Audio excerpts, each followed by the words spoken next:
মঙ্গলবার রাতে অফিস থেকে বাড়ি ফেরার পথে মেহেরপাড়া ইউনিয়নের সাবেক চেয়ারম্যান মাহবুবুল হাসানকে কুপিয়ে ও গুলি করে হত্যা করে দুর্বৃত্তরা। হত্যা 2 দিন পর নিহতের ভাই হাফিজুল্লাহ মেহেরপাড়া ইউপি চেয়ারম্যান আজহার অমিত প্রান্ত মেম্বার আতাউর রহমান সহ 22 জনের নামে মাধবদী থানায় একটি হত্যা মামলা করেন। হত্যার 72 ঘন্টার মধ্যে 8 জনকে গ্রেপ্তার করে পুলিশ। তবে মামলার এছাড়ে নাম থাকা আসামি রাসেল মাহমুদ ঘটনার পর বাংলাদেশ থেকে কাতার হয়ে দক্ষিণ আফ্রিকায় পালিয়ে যাওয়ার চেষ্টা করে।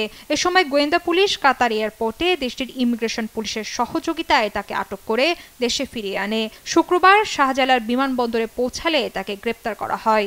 এখন পর্যন্ত আমরা এতটুকু পেয়েছি যে সে বিভিন্নভাবে, আমি বিস্তারিত না বলি, তো যেহেতু এজাহার নামে আসামি আর আমরা যাদেরকে গ্রেপ্তার করেছি এজাহার নামে অনেকেই জড়িত আছে। এই সবকিছু মিলে আমরা এই ইনভেস্টিগেশনটা করছি যাতে কোনো নিরপরাধী লোক হয়রানির শিকার না হয়, এটাও আমরা খেয়াল রাখছি।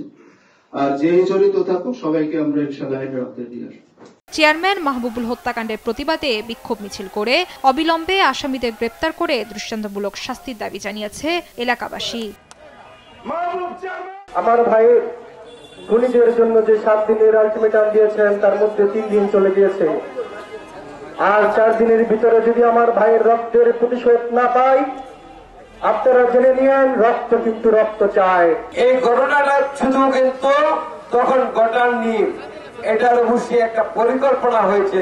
একজন জনপ্রিয় জনপ্রতিনিধির এভাবে হত্যাকাণ্ড আমরা মেনে নিতে পারি না। এদিকে একের পর এক জনপ্রতিনিধিদের হত্যাকাণ্ডে আতঙ্ক সৃষ্টি হয়েছে জেলার জনপ্রতিনিধিদের মাঝে।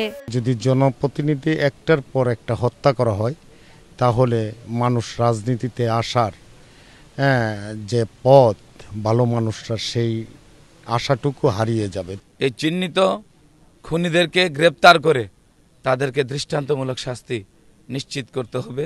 গত 1.5 মাসে জেলায় প্রতিপক্ষের হাতে সাবেক চেয়ারম্যান, ভাইস চেয়ারম্যান প্রার্থী ও ইউপিএ চেয়ারম্যান সহ বেশ কয়েকটি হত্যাকাণ্ড ঘটে। নিউজ ডেস্ক, দেশ টিভি।